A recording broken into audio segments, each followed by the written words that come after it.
All right, y'all. Welcome back to Success on the Spectrum. This is Chey and remix Chey and Lyndsay for a special broadcast. I'm gonna kick this off with a hot take, but then we're gonna swing into just some of our best neurodivergent hacks. We've been doing ADHD hacks, but I got a few others in there for you. So, hot take for today: if I could be neurotypical, I wouldn't.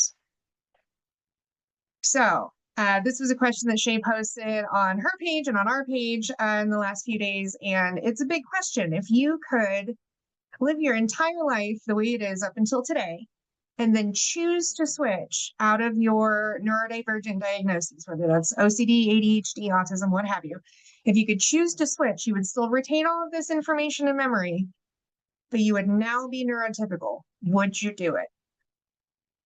My answer is no. My answer is no.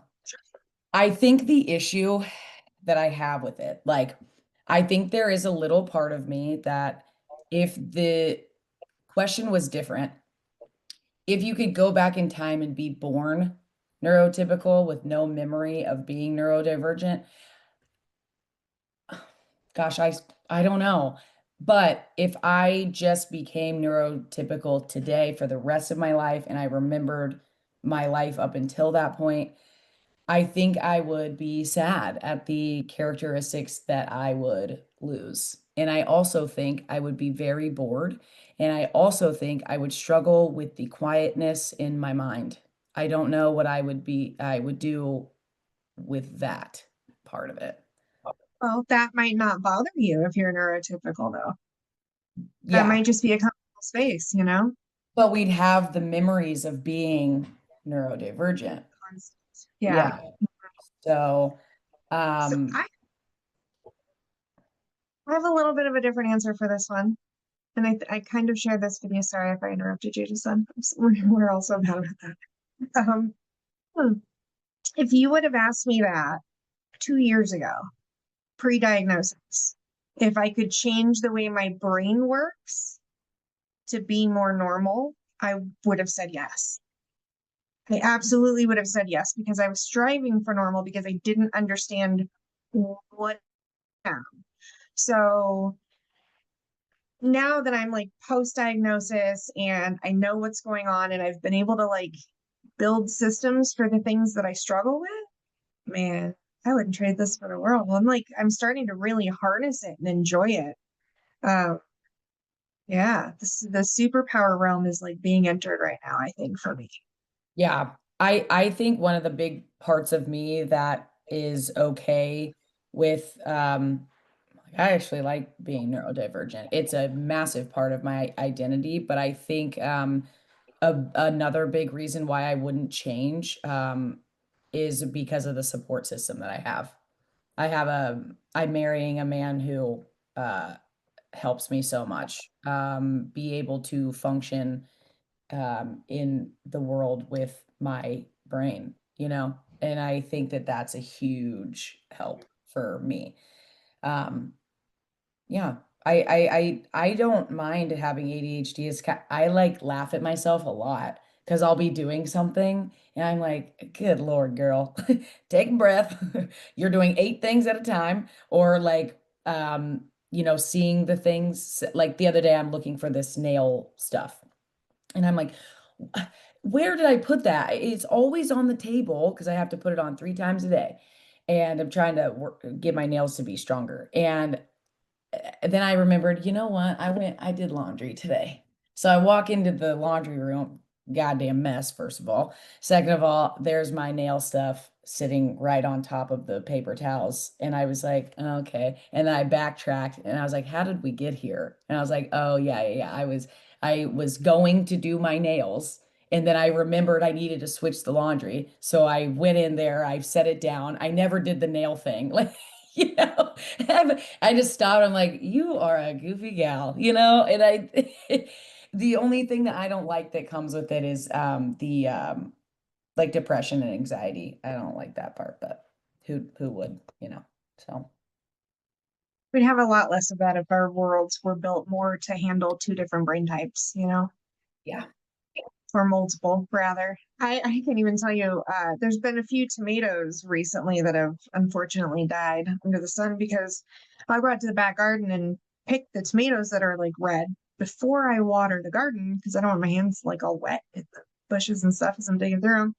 And so I'll put them on the ledge of the window and then go turn on the hose and water all my stuff and come back around and turn it off and come back inside and come back out tomorrow morning. And I've got very sun rotten tomatoes just chilling. And I'm like, Damn it. we work so hard for those. Yeah. Damn it.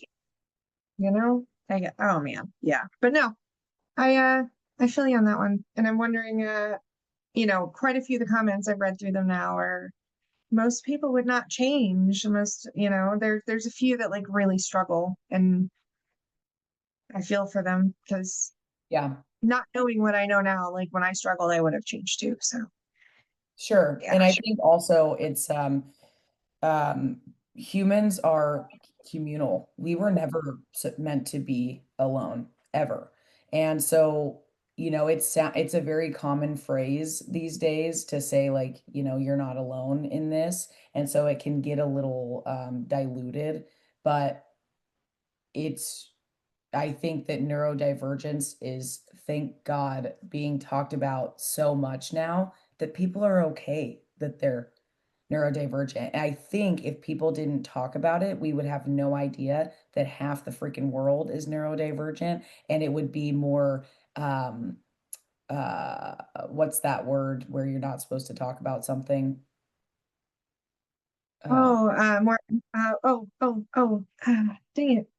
Oh no. Oh no, not stigma. it's an S, Taboo. right? Taboo, yes. It would be more taboo, and people would be like, "I don't wanna be like this." But, every time you go to the grocery store, just remember, half the people, every other person you walk by is neurodivergent. So, Yeah, if one way or another. more comfortable with it, but yeah, so today we're gonna, just spend about, 15, 20 minutes, talking about ADHD hacks or autism hacks, either one, that we either use, or that we have discovered, through, the power of social media. And yeah, we've got some good ones. I'm like really excited. One of them I'm really excited about because I've been doing it my whole life, but I had no idea it had a label. And that is body doubling. And since I was a child, I would always invite a friend over when I needed to clean my room. And I'd be like, I just want you to sit on the bed while I clean my room. And I just posted about this on TikTok the other day. I had no idea I had a label. So body doubling is when you need to do a task and you just need someone present, whether it be FaceTime, coming over, whatever. They just need to be there. And then you will do it. You'll just do the task. There was an explanation, but I did forget what it was. But it's called body doubling. And the person who posted that was Dr. Dot JMac on TikTok. However, he said at the end of the post, I don't come back if you're looking for more ADHD content because I am an ER doctor. I just also have ADHD, so I made this one post about it. It got so much attention though that I wonder if he'll continue to do it. But he is an ADHD ER doctor, and he gave 4 hacks on that post, and they were great. The body doubling thing. I was like, oh my gosh, I do that. So Fantastic. I do that with my kids sometimes. Like, just come sit in here for a minute. yep. Yeah. I've just started doing one that I am like really enjoying. I have the bad habit of forgetting to like drink water or eat food or, shower or depends on the day, but I'm forgetting something, right? So I've actually started bullying myself with my reminders. So I'm setting sassy reminders now. So a couple times a day I'll get a reminder and I'll say, bitch, go drink some water. Like, okay, stop yelling at me. I go do Yeah. it. But it's like it's actually it's disrupting the pattern because we have so many alarms and so many reminders and so many things that it's like I've realized for those life things, you know, like remembering to breathe, it's better for me if I get like a blaring like smack to the face. I'm liking that one Yeah. recently. And I think if your personality is different and that would like be like, whoa, for you, you can do it like in a way that matches your personality. Like, hey, bestie, time to drink some water. Like you can do that however like works for you, Yeah. you know? So I like that a lot. And we love reward systems in this neurodivergent world. I think a lot of people do. Like buying a new workout outfit, you best believe I'm going to the gym. So like getting like a great cup that you like love and you're like excited to use, that's always been helpful for me. Okay. Um, so I struggled with this next hack. I struggled with okay. So I have ADHD and I also have OCD. So I really like things to look a certain way. I need my home to look a certain way. But with ADHD, we have object permanence. If we don't see it, it quite literally does not exist. And I really wanted to be a supplement girly, but having the like different colored, ugly supplement bottles on my counter just it just really triggers my OCD. I can't do it. I'm like, ew. So anyway, this is one of my all-time favorite ADHD content creators. She is at the Psych Doctor MD. If you guys look her up, you'll immediately recognize her. She is the queen. I love her so much. So she did a hack that was um, 4 items on Amazon that you need if you have ADHD. And the one that I loved was getting like a really cute aesthetic, like turntable from Amazon so that you can put things that you need to see to do on your counter in an aesthetic way. I really liked that. I was like, okay, I can do that. That I can do. So I'm gonna do that.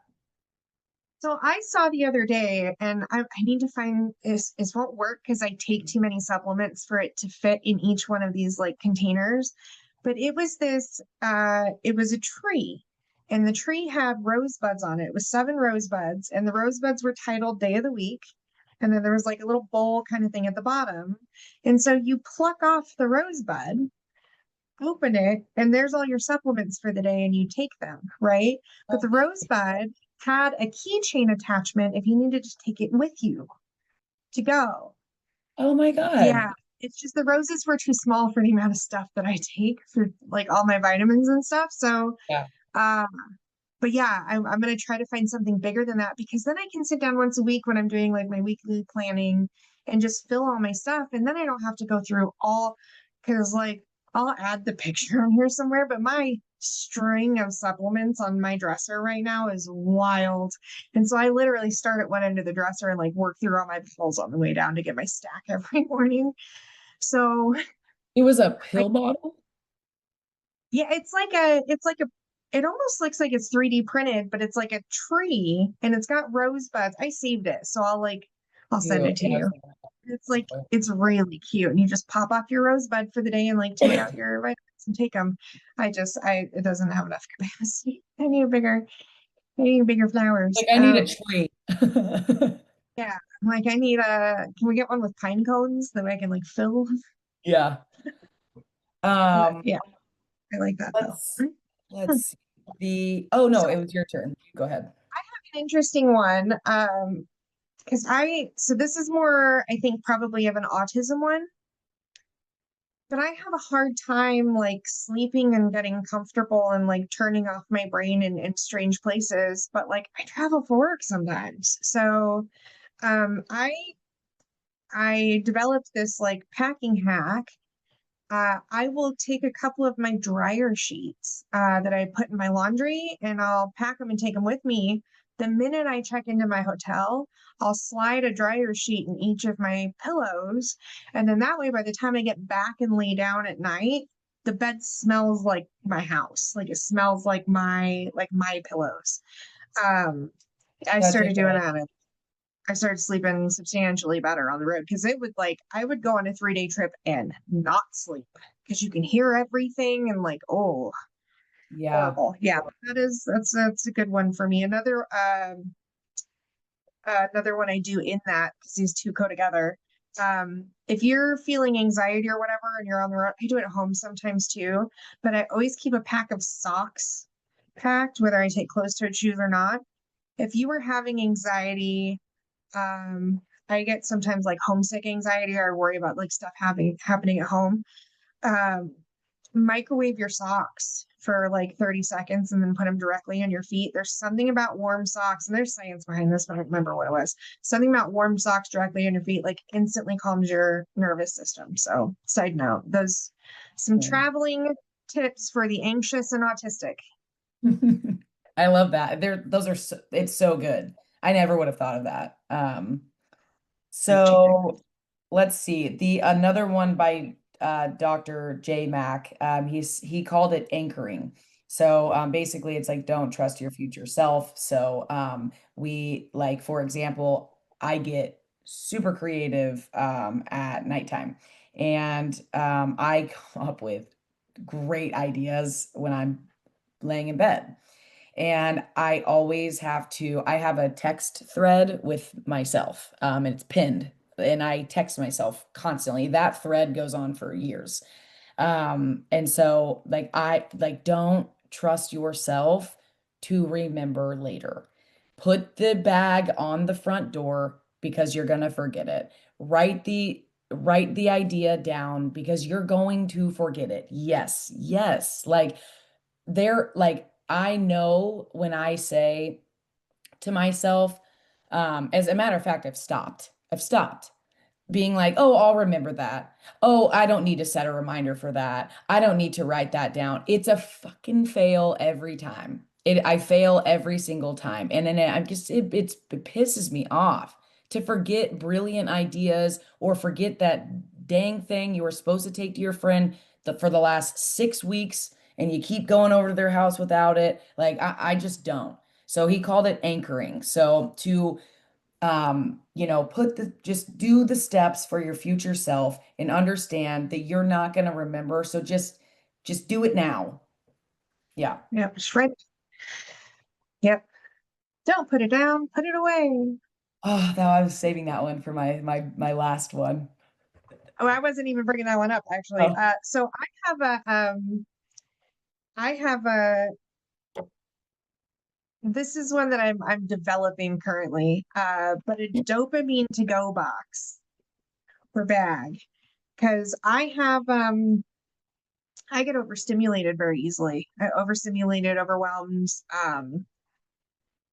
and I fidget a lot. Like I stim a lot more than people ever notice. Like I have to have things in my hands if I take a stage and I'm normally like if you watch a playback of me on stage, I am like doing stuff with my hands and I am pacing just to get the thoughts to make the words come out. Like yeah. it's a whole ecosystem going on over here. So but I also like I don't handle change well. Like I have some pretty stereotypical autistic struggles. I struggle with transitions and changes in plans are like fucking end of the world. I don't want to be here anymore. I'm just going home, Yep. right? And so, where if I experience a social faux pas where I feel like I like misspeak or like make somebody uncomfortable or like any of the things that can um, put you on an emotional roller coaster, I've now started packing to help me maneuver through these like situations. So like I have it doesn't look like much, but these are two actually pretty heavy ball bearings. Like there's a good amount of weight in this, and it's a spinner. And I keep this in my backpack now because I will like when I'm thinking this thing is going. Um, I wear fidget rings. So both of these are spinners.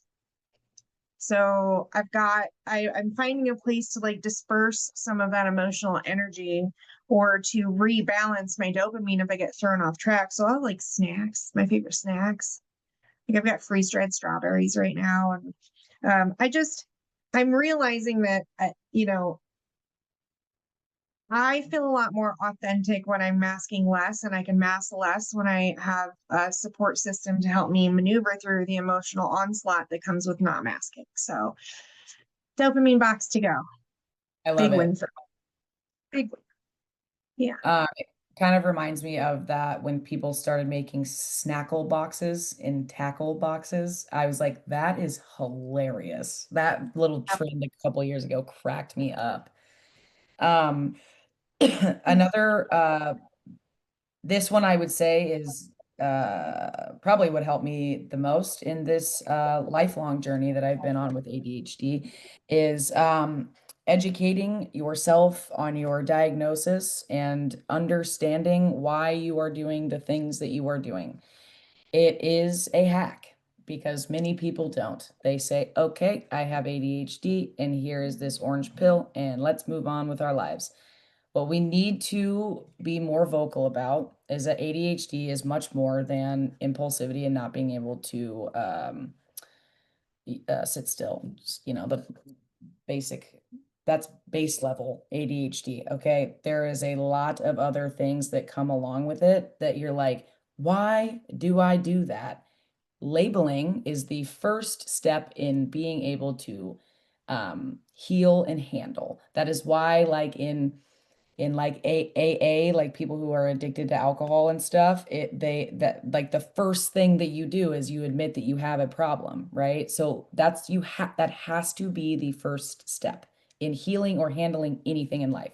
So some on the list would be time blindness, task paralysis. Um, let's see. Um,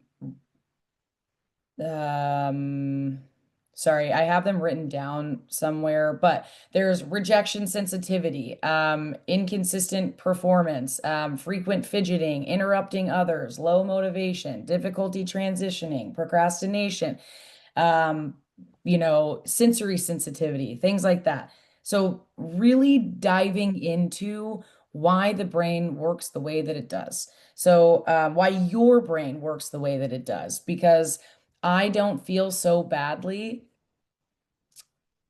when I am able to recognize, oh, this is time blindness. I understand why I'm doing this, and then I can figure out how to help my future self be on time or not overload my schedule or things like that. So educating yourself on what you are diagnosed with is humongous. I didn't realize that people didn't do this. I have spent the last 10 years studying and figuring out what the heck is ADHD, and me and my ADHD are buddies. We're cool. And it was not like that my whole life. I wanted to rip this brain out of my head and get a freaking new one because I didn't know. I didn't know. My doctor said you have ADHD when I was 7. My parents said, here's this pill, and we never freaking talked about it again. So I spent most of, a good chunk of the first chunk of my life so freaking frustrated with myself, wanting to change, wanting to be different. And now that I know, I'm cool with it because I have the tools to handle it because I know what I'm dealing with, right? So, The uh, pills don't fix everything, you no, know? They don't no, build systems. nope, exactly. So education, So, figure it yes. out, Yes. digging deep. On my real quick, on my personal TikTok, I have a lot of content about PMDD, premenstrual dysphoric disorder. And I was shocked at how many women have no idea that you are on a 4-week cycle, 365 days a year. Constantly, the woman's body is going in cycles. And the things, I'm not going to get into that, but it was crazy. We are women and we don't even know anything about our bodies. But you know what? I didn't start teaching myself about my cycle, or I didn't know the names or how long they last or anything until like last year. I really Yep. didn't. So, and now that I know and I track my cycle and I know what phase I'm in, what I need to eat, how I need to move my body, how I'm going to show up, how I need to talk to myself. It just changes everything when you educate yourself on what's going on with your body and your brain. So big advocate. Gives you the ability to have more grace too, I think, because Oh God, yeah, if you don't know, you don't know. I love absolutely. that. I love that. I have really just one last major one for me, but it's a pretty big one. The different sounds for different tasks. Mm. That's we touched on that a little bit. And so I'm gonna pull, I don't want to misquote any of this, so I'm gonna pull up the exact information because I know my brain and I will get confused and say the wrong title for the wrong thing. So, Wait, this is reminding me of the trend. My friend Lindsay is going to tell you about sounds that help you with your neurodivergence, and you better listen. Go ahead. Have you seen that I got trend? this. I'm actually gonna edit that and we're gonna post it. There we go, the content. Oh my gosh, I love it. Okay, so different sound wave frequencies, sound types, etc., can be incredibly beneficial for the neurodivergent. And this can be for autistics, ADHDers. It is literally just anybody. Our brains run on different waves.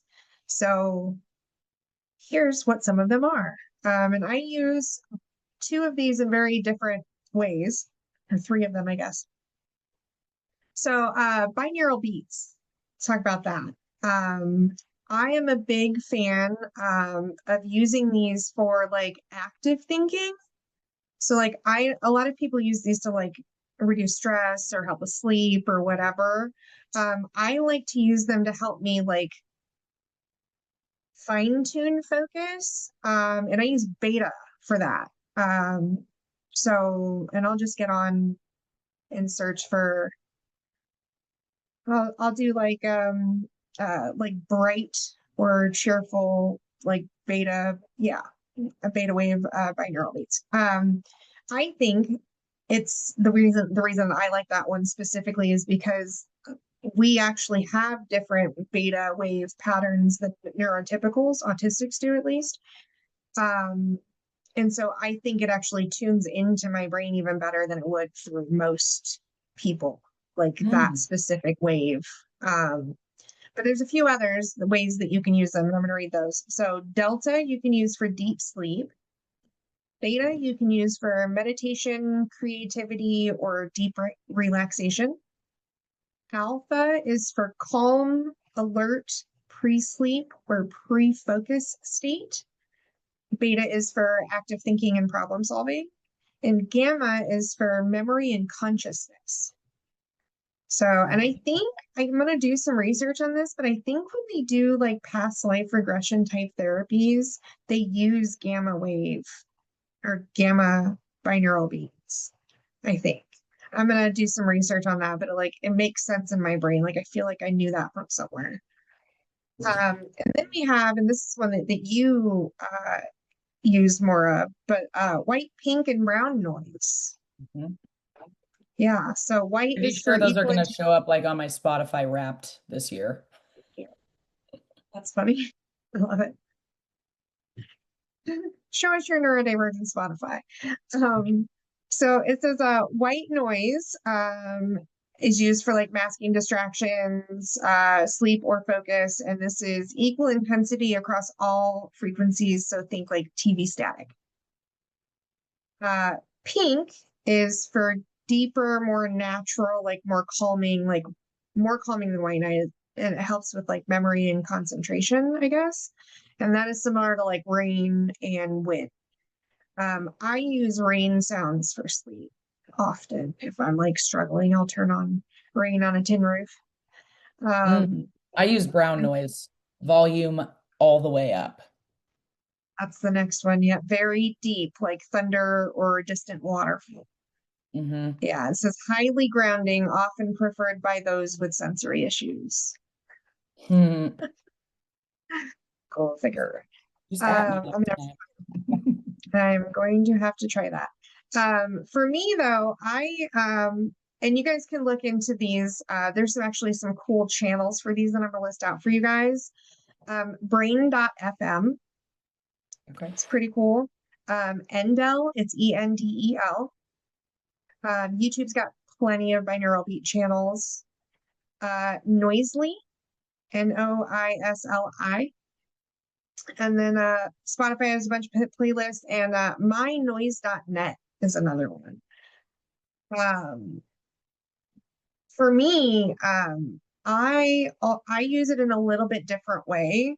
I have specific genres of music that I will listen to when I'm doing specific types of work or tasking. And it helps me actually, like, my brain has memorized that type of music for me to focus in on that type of work. Mm. It's an interesting thing. Like, You if like almost like conditioned. correct. Yeah, I've conditioned. So I've got specific, like, if I'm doing long form video editing, I am listening to Hozier, Kaleo, those kind of like softer Nordic, Southern bluesy, like it slows me down so I can focus on the long form, right? Yeah. If I'm doing like graphic edits, short form edits, it's going to be like Elle King or like more like rockabilly's upbeat, What do And you then I listen to in have the gym? in the gym, that's kind of it's an interesting mixture between like heavy metal, and it depends on what I'm doing. That's the thing. So if I'm lifting, it's like heavy metal or like 90s alternative rock, or like shit we were raised on. If I'm doing cardio, it's going to be like all I almost want to call it alternative EDM. Okay. It's going to be like very fast beat. I should share my playlist actually. It's interesting because I've got stuff that's not in English. It's like all over the place.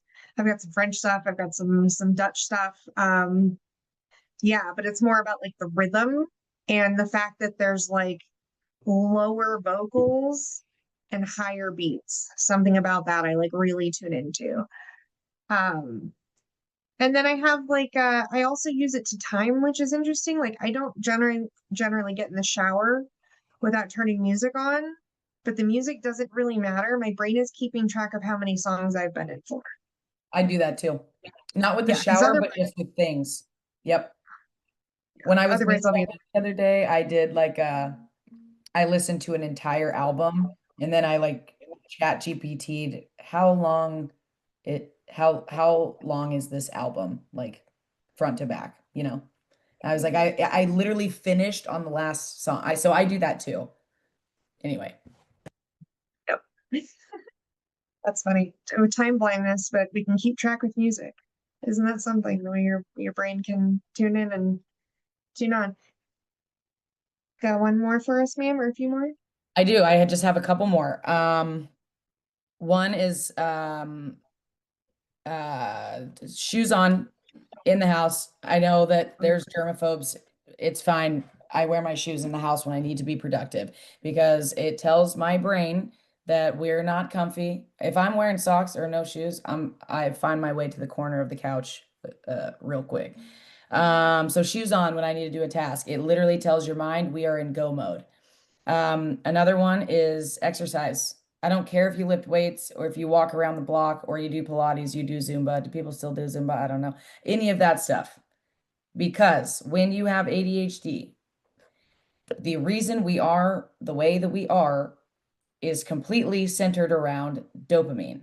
A regular person experiences dopamine. We are either extremely deficient or we're way up here. We're super excited. We're super hyper. And then we crash really hard. So we are like this. So that is why we need to find ways that a healthy way to produce dopamine and serotonin. And exercise is a beautifully healthy way to naturally do that.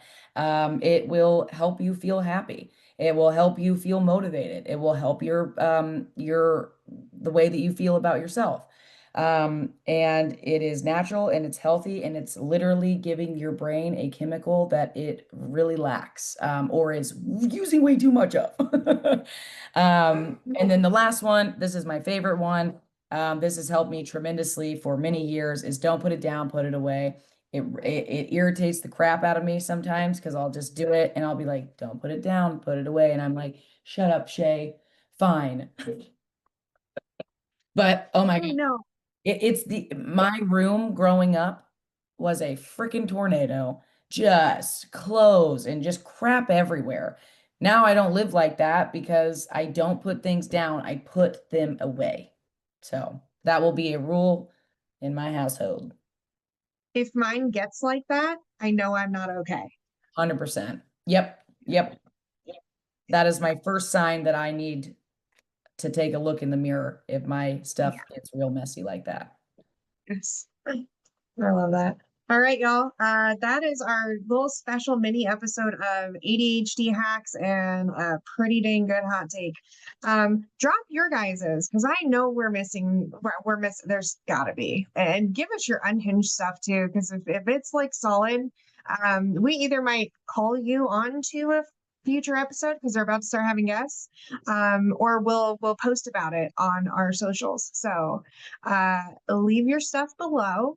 We would love to feature it. Thank you for hopping in. This was episode 22. Holy cannoli. That's my lucky number.